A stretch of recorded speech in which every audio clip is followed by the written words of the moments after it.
I'm Luke, I'm the designer and the producer on the project. I mainly keep things running smoothly and sort of keep the design together from all the team members. Everyone contributes, I just keep it all together. I'm Josh, and I'm the character artist on the team. I do most of the models for all the characters, and I do some environment work, but any of the kind of bespoke models that have to be put in the game go through me first. I'm Jack, and I'm the technical artist for Linear Curve Games. My role pretty much is putting skeletons in models and making them come to life. So we have the Sid model here, who is completely static and can't move at all, and it's my job to go through and give him this skeleton. This isn't complete yet, but it's the basis for the new model. So far we can move feet, hands, we can move all these hands, fingers. We've managed to get him to do that and point at cameras. On the team I basically do art, and incidentally my name is Artyom, short art. So I do just random bits and pieces from 3D to 2D illustration and concept design. Like here we have the cutscene that's going to be used in the final game as an intro sequence. We are thinking about making it into a nice comic book style, and that's why I'm sitting here coloring it. My role in the team is just a gameplay programming, really. I make the mini games and do some work on the quests, any really general gameplay things that go into the game. That's what I'll be working on. I'm Liam, I'm the sound designer for the team. Basically it's my job to produce music, sound effects and dialogue, any audio that you hear within the game. That's what I do. Well, sound is very important in the general overall immersion of a game. If you have the wrong kind of music behind the visuals, supporting the visuals, it can really throw off the feel of the game. You know, the player could maybe lose interest and not get drawn into the world of the game so much. This kid fucked with me. Want to work the machine.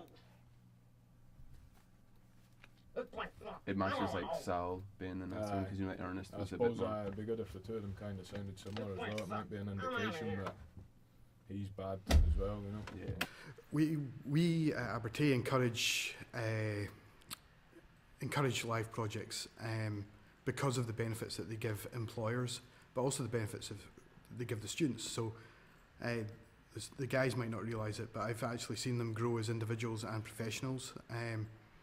They've developed skills that will not only get them a job, but actually keep them in industry.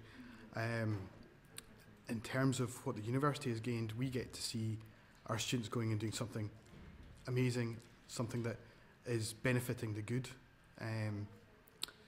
So I'd categorise this as a Games for Change, which is it's trying to change opinions about what can be a very sensitive topic. The project has been great to work on. I'm working with fantastic people on a great project. It's been really fun working with the care inspector, the young people, to create a game and a story that we're all really interested in, we all have input in. My name's David and I'm the lead programmer for Linear Curve Games. A programmer is basically someone who writes what we call scripts, and these scripts basically tell the game exactly what should happen at exactly any time throughout the gameplay cycle or experience. So when you go towards a certain object and press a certain button, what should happen when these two things both happen. And if you don't get these instructions exactly right, everything goes wrong, everything breaks, nothing works. Working with artists is an interesting experience because they'll have their own aspect on it, they'll have their own view on it, and they'll come up with these brilliant ideas that may not necessarily work together, but at first glance. But part of the challenge and part of the fun is working with people to get their ideas together. Before this project, I mean, we'd never done any group work before. Everything had been done individual.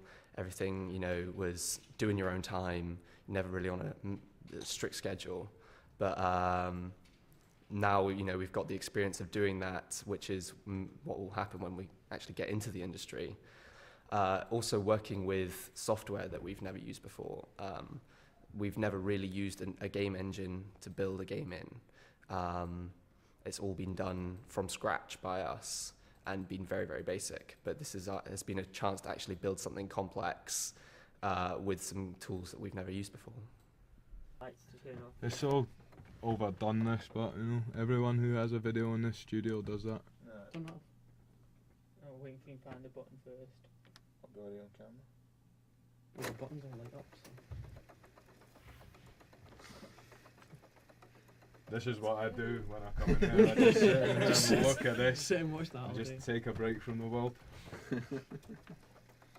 The best part of working on this project has probably been getting lots of experience in working as a proper game development team. It's something that, although we've been working on games in the first few years that we've been at uni, working as an actual team is something that we hadn't done much until the start of this year. Learning how to work with other programmers, or for programmers, learning how to work with artists, learning how to take the ideas from the design team and actually mold them into something that you can put into the game and that will actually be playable and work well. Seeing everything come together day to day. I mean, when we very first started, like, everything was just like cubes. There was no art to it. It was like really, really simplistic. And as time's come on, just the gradual process when you come in every day and see it getting better and better is really, it feels quite rewarding. Well, some of the challenges have been definitely working with such a large group, and there's obviously a lot of kind of friction at times. The coders maybe want to rein you in sometimes when you want to run a mile with your idea, but I mean that's a good thing because it lets you kind of stick to deadlines and make sure you're not going too wild with it. He's just given me a chance to have fun, like on the suits, the wheels tilt inwards. So that means the axles are completely off centre. So I spend 6 days coming up with a mechanical system, like same as I'm doing for the foot here. I spent ages coming up with mechanical systems and just enjoy doing that, just getting to make weird stuff that could never exist in real life and bringing it out. A lot of the sound effects we make within the studio here, crash sound effects and what have you. You make sound effects with some really inanimate objects. You know, it's the strangest ways you come up with making sound effects, but it's all really, really good fun. Why are we Come on, Dave. Are you happy now? Yeah. Are you happy now? Making a game isn't easy.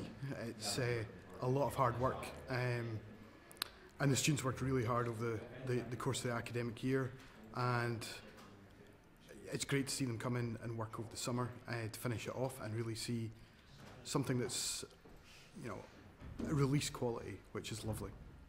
The best part was definitely when we showed off the game at the end of the actual university semester, which was when we showed off our first final prototype. And I remember we were sitting down in the lecture room, and the title screens came up for the game, and just the people from the Care Inspectorate just gasped, and were all smiling and really enjoying and seeing what was happening, and that was a really, really good moment because it actually felt like you'd accomplished something that people were appreciating. Definitely seen some of the reactions from the people at the Care Inspectorate when you actually show them their work, show them your work, and you kind of big grin on their face, or when they tell you that they're particularly impressed with a certain aspect of your work. It's really rewarding. Well, it's been great working with Care Inspectorate actually. We've had really good feedback from them. It was always good having regular meetings because then you can see what the clients want and get their feedback straight away, fix things instantly, and that has been really good. And the young people's feedback, that's been great. We've used that a lot, and it's reflected a lot in our game that we've made so far. No, it'll definitely improve employment prospects. One of the main things that employers actually look at is whether you've ever done something like this before. The project's an amazing opportunity for us. There's so many people who, when they leave university, do not have like a fully made game. They don't have a finished product to show employers. So having the opportunity has been absolutely amazing. It'll be something I can put on my CV, something I can show off, and hopefully be able to take it further and get a job once I leave university. We've become such a good team that works so well together. So the best part of the project has probably been taking everyone's ideas and everyone's input and putting it all together into one game, one project, one thing that we're all so proud of and so happy with, and that it's turned out so well, and we've had such great feedback about it. They've done exceptionally well. I'm not one that's known for giving a huge amount of praise for these students. Like to keep them on their toes, but they've done fantastic. Everything that they've done has been at a level that I would expect from industry.